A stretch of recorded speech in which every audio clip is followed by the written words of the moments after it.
Hello friends, today we'll talk about how to fix or how to solve your Google Drive. To know how to find a solution about Google Drive app, you should just go to settings. Then we click apps, default apps, app settings.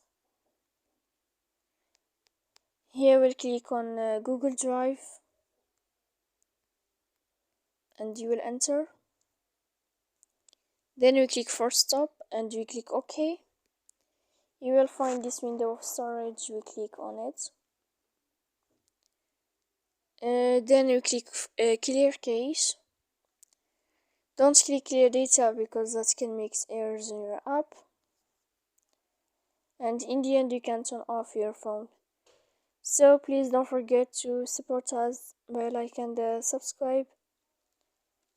See you next time in another video and thank you for watching.